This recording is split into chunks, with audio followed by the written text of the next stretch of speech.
In this lecture, we're going to continue to focus on the interpersonal mechanisms and the interpersonal focus of change. And we're going to kind of reintroduce you to the psychoanalytic and psychodynamic conceptualizations in psychotherapy. As you've learned already, the psychodynamic traditions have a number of different focal areas.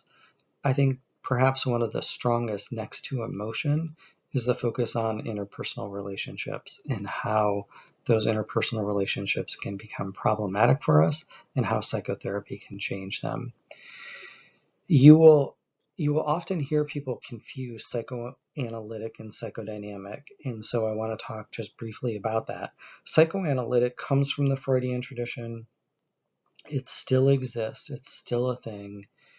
But it really refers to this kind of long-term treatment that has some support for it, but not as much as the psychodynamic tradition. Psychodynamic traditions are often briefer, more focalized treatment approaches that come out of some parts of psychoanalytic traditions as initially proposed by Freudian theories, but are updated and based on modern understanding of emotion, relationships, attachment, etc. So there's a difference, right? When we talk about this, the thing that people get into is they're like, oh, Freud was 100 years ago. A lot of his stuff doesn't exist anymore. It's not supported. That's true. But there's a lot of concepts within that tradition that are supported, that are good, that are used, and that are supported by our science as of today. Now, I'm happy to talk about all of that, and you can think, oh, you're full of shit. I don't believe it. I'm happy to talk about that. I'm happy to challenge that idea with you as we talk about this in class. I like to start with this quote that is often attributed in one way or another, not this full quote. I've actually adopted it over the years for my own purposes, but I like to start with this quote. And this quote is essentially a psychoanalysis is a cure through love with the goal of learning to love, work, and play in a mature way. And the reason I love this quote, the reason I can't get rid of it, is number one, it emphasizes this idea, let's see if I can, there you go, of a cure through love. And you might go, that sounds creepy, that sounds a little weird. What do you mean by love? Like, we're not in love with our clients. Of course you're not. But the process of doing good psychotherapy and getting to know someone is a deep emotional thing a lot of times, not always, right? And we've talked about the role of caring for our clients and being compassionate and sympathetic and empathic with them.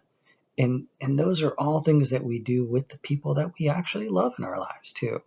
So that takes a great deal of time, emotion, processing for us as human beings. Now, the other thing that I love about this quote is the idea of love, work, and play in a mature way. In psychoanalysis is often misunderstood in some ways because there's such a focus on our childhood and early developmental influences, and that's still a part of good psychodynamic work. The idea here is that, well, we learn early how to love other people. We learn early what work is like. We learn early how to play. Like, what does play mean? What does enjoyment mean? And oftentimes in those early experiences, in those early developmental periods, we're taught ways of doing this that aren't particularly healthy, that are not particularly mature or good for us. And so a part of good psychodynamic work is learning to love, work, and play in a mature way. And love here, I think of just relationship. I don't think of romantic love here. I think of love as a broader thing about being in relationship with another person and caring for them. So how do I care for someone? How do I work? And how do I play in a mature way that keeps me healthy? The other thing I love about this quote is that what do you do in your life, right? You relate to other people. Again, the word love here, don't get stuck on the word love. You relate to other people. Where do you spend a lot of your work? You all know this better than me at this point. Well, actually, I think we all know it. But we spend a lot of time working, and then we hopefully spend some time playing, enjoying ourselves, doing things that are enjoyable for us. And all these things can be enjoyable, but you get the idea, right? These things that we do just for enjoyment, just for pleasure.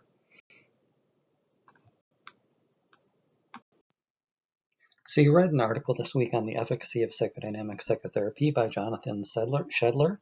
My understanding is this is an article that you also looked at last semester, so I'm going to cover some parts of it because I think they're really important as we start looking at the role of psychodynamic psychotherapy in this instance within interpersonal relationships.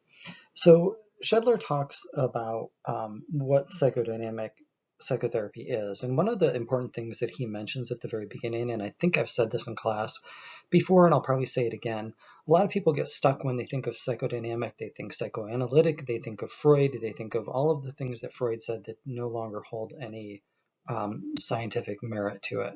So they think of drive theory, they think of the Oedipus complex, they think of, in some ways, the psychosexual stages, which have some validity to them, but not as like the primary things and not as the foundations of our personality as Freud thought of.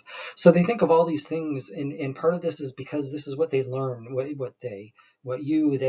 people learn in their undergraduate psych courses. And those courses aren't populated very well by modern day psychodynamic thinking and psychodynamic thought. So what he presents here is two things. One is kind of what the research says are foundational elements to to modern day psychodynamic thinking and therapy. And then secondly, he looks at the evidence associated with these treatments. So he outlines 7 key or distinctive features about psychodynamic treatments. And again, these are modern day psychodynamic treatments with very good support for all of them. I'm going to emphasize right now some of the things that are specifically related to the interpersonal focus that we're talking about this particular week and next.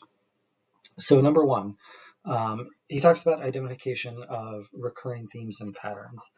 These can be in relationships, as you read about with 2 of the treatments that you read for this week. And they could also be recurring patterns in thoughts and emotions and other things, behavioral patterns. So for the moment, we'll focus on the identification of these recurring themes and patterns within relationships. Also, there's the discussion of how our past, and in particular right now, or how our past interpersonal experiences come to shape our current ways of interacting with others. In Freudian, or not Freudian terms, but in psychodynamic circles, they often refer to this as the developmental focus. So there's developmental focus and a focus on how our development influences our current functioning and current patterns in relationships at this point. The dynamic treatments tend to focus on interpersonal relationships, and this is, of course, there's the past that we just talked about, but also the focus on current relationships. What are your relationships like now? What are the things that you're struggling with? And what are some of the patterns that you kind of continue to reenact in your relationships that we want to change in therapy?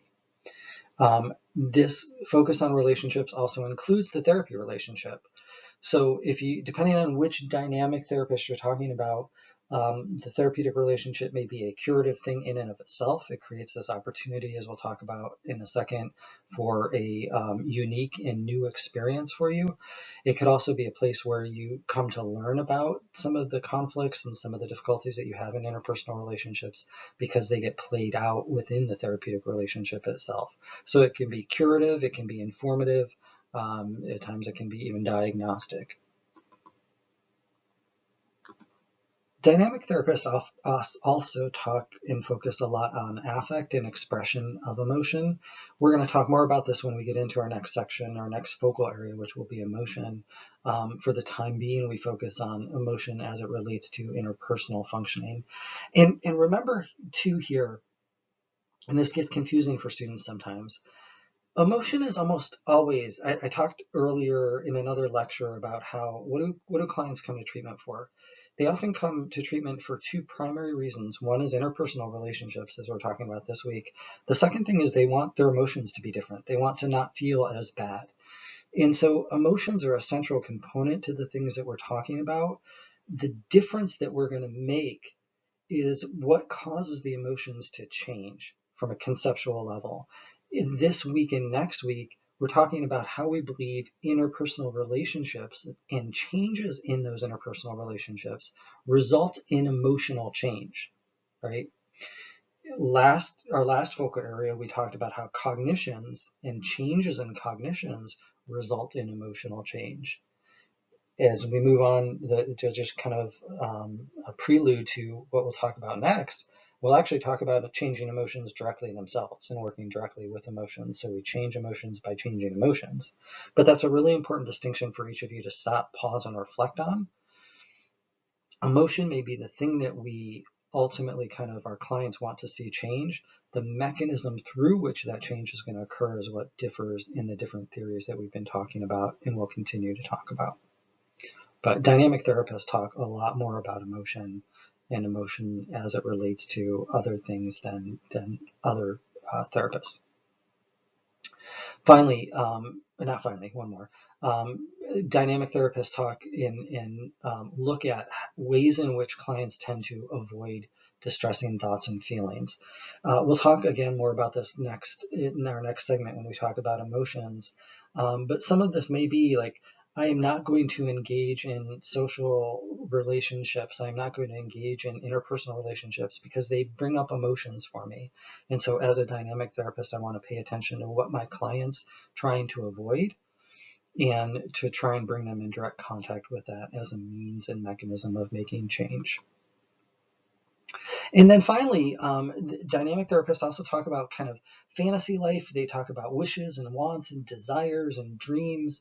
And this is, again, something where people often get kind of a little uncomfortable because when they think of fantasy life, they think of Freud's notion of, infant fantasies and sexual fantasies and his kind of focus on our sexual life and the id instincts and things like that. That's not what we're talking about here, right?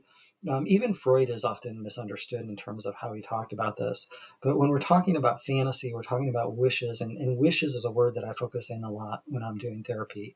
When my client says, I wish this were different, or I wish this person treated me differently, or I wish I could do this, I often then think of that as like, oh, that's something I really need to kind of explore a little bit more in depth. So our wishes, our fantasies, our dreams, are believed often to represent some of the things that we may not consciously be aware of or feel consciously able to touch at that moment, right? And that's where we get some of the avoidance that we mentioned in step 6 or number 6.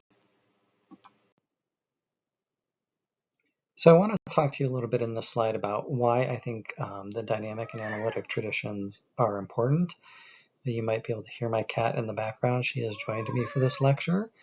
Um, the readings that you had, or at least one of the readings by Levinson and Strupp, talks about the principles of time-limited time-limited dynamic psychotherapy.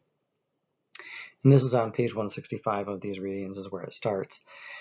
I don't need you to memorize these principles, but I really like to, every year I try to get rid of them, and I just can never get rid of these because I think they're so telling. And I include these pictures on purpose because it highlights the importance of these theories to me. And it starts with birth and it ends with death. And from birth to death, as human beings, we are innately tied to one another. And the relationships that we form and try to maintain are an important and integral part of everything that we do. The authors of this talk about a number of principles that I'm going to go through them in Dr. Ha fashion relatively quick, which means it's not going to be that quick. But anyways, I'm going to go through them with you, and I'm going to talk about each of them a little bit. The first one starts with something that I just kind of mentioned. People are innately motivated to search for and maintain human relatedness. From the time we're born, from the time we die, we live with one another and we live in relationship to one another. Most people, if you ask them of what's important to their life, Outside of perhaps their job, they talk about the relationships they have with one another, the friendships, their family, etc. If I asked you what is important to your life, you would probably talk about your relationships with others as one of the first things. Unfortunately, maladaptive relationship patterns get acquired early in life. They often become schematized, which means we form beliefs about ourselves, about others, about how relationships should work. You should understand the idea of a schema from our discussion of cognition earlier in the semester. And these things underlie kind of many of the presenting complaints. So I always tell people there's going to be a number of things that people complain about when you first meet them. Complain about sounds weird there. There's a number of things that they're going to talk about as to what brought them to therapy. One of the top things that they will talk about is their relationships. I'm struggling in a relationship. I'm having difficulties in a relationship. I've had problems in relationships. It's going to be one of the primary things that you talk about. It's why next to cognition, relationships come kind of actually second. Yeah, actually first and second. I'm sorry, first and third in our lectures, because we've already talked about relationships. Emotions might be number one, but that's going to come next. Anyways, on to number 3. These patterns persist because they're maintained in current relationships, this idea of circular causality. So we have these early experiences, we learn about what relationships are like, we reenact them in relationships, and they kind of get tied into those relationships because of that circular causality. The idea with many of the dynamic therapies, and I find this kind of a liberating idea, is that our clients are just stuck. They're not sick. We're not going to label them as sick, pathological, whatever. They're just stuck. They're stuck in this pattern of relating to others, this pattern of relating to their own beliefs and thoughts and emotions about relationships. And what we want to do as good therapists is to get them out of this stuck model and help them relate better to other people, including ourselves as their therapists. And actually, this leads me right into number 5, this idea that the maladaptive patterns that we experience, that we reenact, are likely to be done within the therapeutic relationship themselves. You are likely to be a part of not only the client's current, but also their past in terms of their interactions with you and what you see from them in psychotherapy. This is kind of like an interesting part, but not so much the history, but you'll see in a lot of the things that we talk about, many of the evidence-based treatments tend to be focused on one type of problematic area and not everything. And the idea is partially generalization. If I can teach you to do something different in this particular area, it will generalize to others. But the dynamic traditions, the short term, the brief dynamic traditions, the empirically supported ones, tend to focus on one particular conflict area, one particular relational area, and then move forward from there. That's the same thing that happens with all of our empirically supported treatments. They tend to be focused versus generalized. And then finally, I already, as I often do, alluded to the last thing, the idea that the changes that you see in psychotherapy, the things that you enact within your psychotherapy with your clients, will generalize outside of treatment and within the treatment. So we're going to talk a little bit about the techniques that you read about when we talk about approaching this from a psychodynamic perspective. And you'll notice, unlike kind of a cognitive or behavioral perspective, this is not technique heavy, right? Doing good dynamic treatment is not technique heavy, meaning we don't like, you have to do this here and do that here and whatever. It's really kind of like attending to your client and paying attention to the various things that we've been talking about.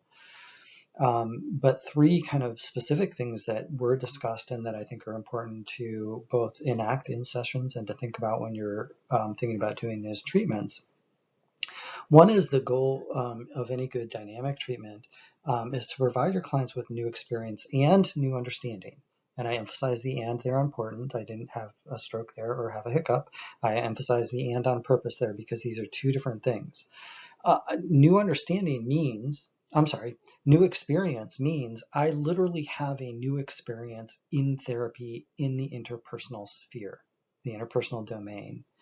Whereas I might be used to people being overly critical or hostile or non-caring or whatever, I come to know my therapist and I come to know relationships in a different way. That experience is really important. It teaches your client that they can have different relationships than they're used to with people. That different experience, it's important that it also comes with new understanding.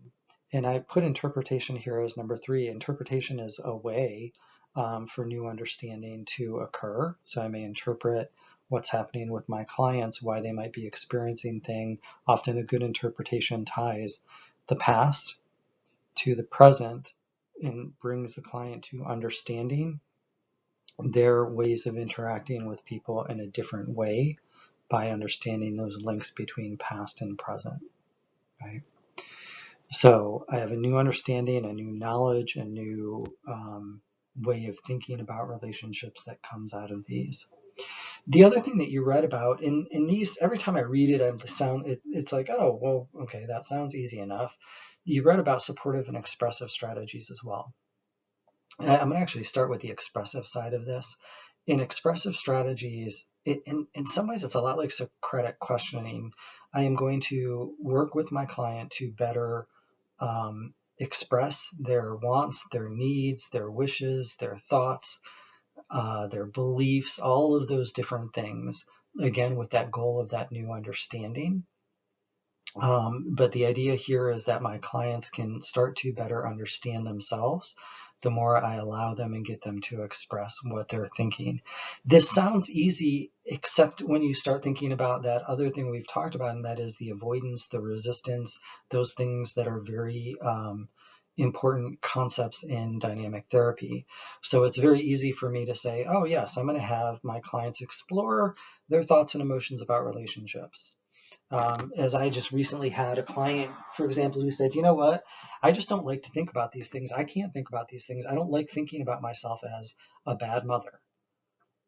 It's like, okay, well, as I said to her, what would happen if you thought about the bad aspects of what you've done as a mother? I don't know if I used those exact words, but kind of, right? It would be like, what's the cost of thinking about yourself and thinking about some of the things that you maybe did not do as well as you would have done now based on what you know now. And we explored that together, right? And it started with her saying, I don't want to talk about that. And so sometimes you have a client like mine that's very directive and can say to you, I don't want to talk about that. Other times they do more subtle things like you bring it up.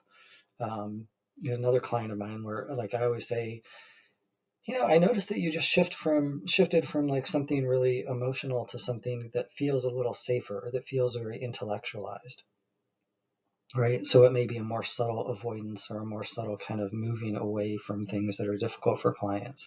So to say, oh, I get my clients to express their thoughts, emotions, relationship patterns is like, it sounds easy enough, but it gets very, very difficult and very hard to demonstrate, to be honest with you, in our class exercises.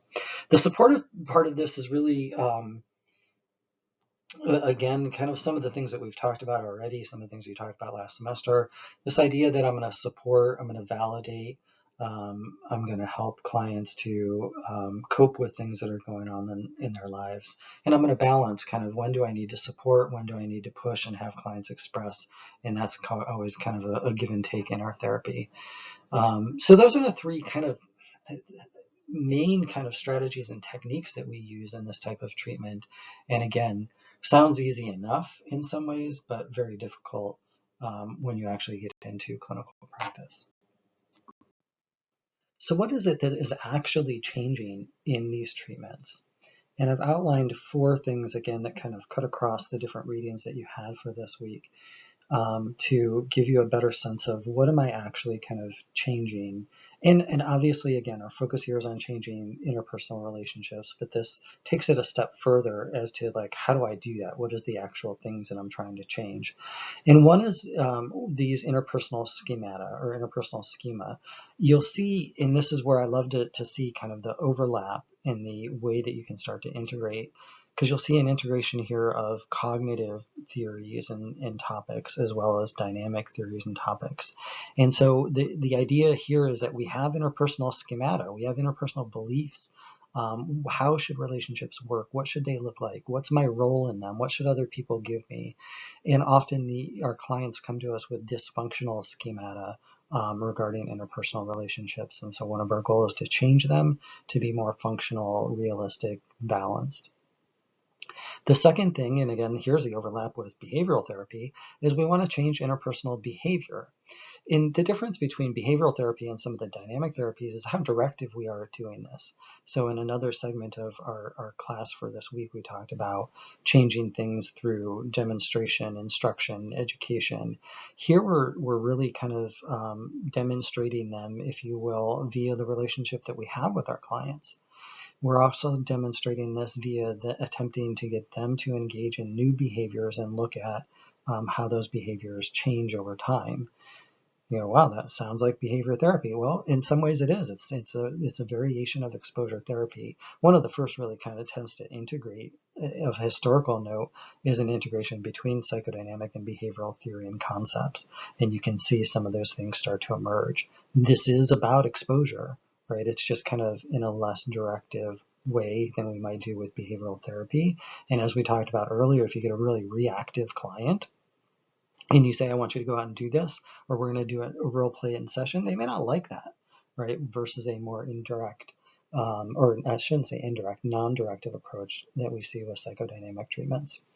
The third thing then is this change in self-schemata as they're understood in relationships with others. Remember, our focus here is interpersonal. This is why we talked about schemas and dynamic therapies when we talked about cognition, because we can change self-schemas. How do I think about myself? Here, our focus is on the interpersonal schemas in our relationship between ourself and our interpersonal world. Am I worthy of love? Am I worthy of attention? How do relationships work? All of those would be kind of our self-schema as they're understood in relationships to others. And then finally, as we've talked about already, there's this affective learning or relearning, right? We get much of our comfort, our joy, our satisfaction, as well as some of the other negative things within an interpersonal context. And so some of doing good psychodynamic therapy as it relates to interpersonal relationships is having clients learn something new in relationship to their affect as it's experienced in interpersonal relationships. One of the other things I wanted to talk to you about briefly, and I never know exactly where to put this. This is kind of like a conceptual model. It's kind of a technique. It's kind of a conceptual model that can then lead to technique. So I just want to put it, I'm going to put it here. And you read about the core conflictual relationship theme or core conflictual relationship method or model. And this generally kind of involves 3 or 4 steps. Sometimes people combine one of the steps. Sometimes people leave one out. It doesn't matter per se.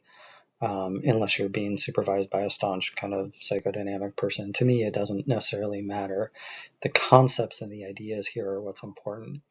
And the concepts and ideas come from this idea, from the notion that we kind of engage in this repetitive relational functioning to others and to ourselves.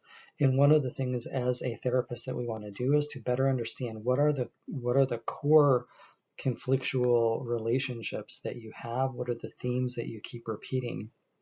And this method or model is a way of doing that. And it really starts with having your clients talk about different relationships and different conflictual or difficult or problematic relationships over time. If you're doing these treatments proper, you do this during the assessment phase and you actually decide with your client kind of what are some of, and usually really if in the brief treatment and this treatment proper, you decide on like one core conflictual relational theme that keeps happening that you want to work on. In my experience, I like to figure out some of the core themes and some of the core problems that my clients are having, not necessarily just one, but that's me. So that's the difference between like the manualized treatment. You guys decide on one, you pick one, and you work on that one, and then you're done. For me, doing this kind of I'm not doing it by the manual. I'm using the manual as a guide, I'm going to decide on some of the core themes, plural, and not just one, and we're going to work on those over the course of psychotherapy. So how do you do that? Well, you listen, number one. Yes, that's why I say listening is one of the most important things that you can do. The second thing is you ask specific and tailored questions related to clients' relationships. And what you want to ask them is kind of, and these words are somewhat, they're weird. Like I wouldn't ask clients in this way using these words, but these are the words that are used in the readings. And so I want to use them here so that you understand where they come from. But one of the things I want to ask my clients is, what do you do in relationships, right?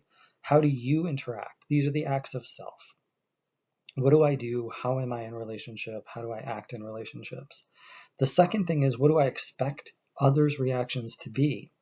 If I ask you for help, do I expect generally that you're going to help me or not? If I want care from other people and I'm acting in a way where I need care, am I going to get that or not get that? Right. So what are my expectations? And yeah, that overlaps with cognitive, of course, their acts of self, you could say, overlaps with behavioral if you wanted to do that. Then what actually happens? How do people actually respond to me? And then finally, what do I do in response to those reactions? So let's say I ask for help. I need help from you. My expectation is that you're not going to respond well to that, and you don't, right? Or you don't do it in the way that I would expect. That's a really key distinction there, right? So you say, oh yeah, you know what? I'm like really busy this weekend. Maybe we can talk or get together next weekend. And I go, well, there we go. I'm never going to have someone care for me. That's the act of self toward the self, right? Or maybe I go, well, there we go. People can't be trusted, right? And what you're doing in the process of conceptualizing with your clients is you're asking them, what are some of the core themes that emerge or have emerged for you over the years? And then you're using that to guide your interventions. So you might be asking, if in that exploratory stage, like, so, tell me how your relationship was this week. How did things go with so and so when you talked? How is the relationship with your kids going? How's the relationship with your partner going? What about that relationship with your boss? Like you get the idea, right? You're going to explore, you're going to talk about, and you're going to look at these key themes over and over again in therapy. And part of what you're going to do is you're going to interpret when these things happen. And in the process of doing so, again, lead to that new understanding, that new experience, that new relational frame for your clients. So the other thing that you read about in the Schindler article is really about the empirical support for psychodynamic therapies. And I like to include this. I know you heard about it last semester, or at least I think you did, but I think it's important to state again. And I'm going to state it very clearly and very distinctly for you. I know it's new for me, but yes, there is a lot of evidence that suggests that psychodynamic treatments in the numerous forms, including the two that you read about for this week, are in fact effective. They tend to be as effective as other treatments, even the gold standard, if you will, which I don't believe is the gold standard necessarily, but even the cognitive and behavioral, right? If you look at these in the treatment of a lot of different disorders, brief dynamic treatments tend to do as well as the other treatments. It's the dodo bird effect that we talked about at the beginning of the semester all over again. I'll leave it at that. If you don't believe it and you didn't read that research that's there, read it, right? And there's plenty of articles that have looked at it, plenty of articles that support not only the treatment as effective, but some of the core foundational things. So for example, the idea of the unconscious. There's plenty of data to support the idea that we process information at an unconscious level. We have biases are a great example of this, where we have implicit biases that act on our decision making and our behavior, even though we're not aware of them. That's in essence, we're talking about the unconscious mind there. All right, so some other notes, and these are just like, again, things that I want to kind of talk about, but I don't know exactly where to put them. We can talk more about them in class if they pique your interest. One is I've included some things in these readings on purpose, as always, where they help you with things that you might say and ways in which you might do therapy. There's a description in the readings that talks about how do you describe therapy to clients, which I think is an awesome description. It talks about what people should expect. It talks about the valleys and the peaks and the process of therapy. It talks about what the therapist can do. Excuse me, there's even a segment on um, will I give you advice, and do I give you advice in these particular treatments? The answer is no. I'm not going to give you advice. You don't have to say it with that attitude, but no, I'm not going to give you advice. I'm going to talk to you about things, and I'm going to help you to come to your own ways of being and your own ways of making decisions. So I encourage you to look at that. Um, there's the other thing that I think is really interesting. Again, we could talk about this in class more. In the one reading, you might have gone, what the hell are they talking about? Why are they talking about, do I get medication? How much are fees? My reactions to the ending of treatment, my reactions to the structure of treatment. Like, why are they talking about all these things? Part of it goes back to this concept of resistance, right? In that clients kind of do things that may interfere with the process of therapy. There's a tie in here to dialectical behavior therapy too. The DBT therapists talk about therapy interfering behavior, so things that get in the way of doing behavior or doing good doing good DBT work. Dynamic therapists talk about this more in the concept of resistance. In many ways, they're the same things. Like our clients respond to something in a way that gets in the way of them doing good therapy. The difference between like DBT and psychodynamic is a DBT therapist may say, look, stop it. You need to stop it. If you don't stop it, we're not going to continue treatment. The dynamic therapist might explore the resistance with the client. Why are you coming to my therapy session 10 minutes late all the time? And the idea is there might be meaning to that. If I come 10 minutes late, I don't have to delve into things that are particularly difficult or hard for me. It may be a aggressive stance toward you because I keep you waiting and I take back control.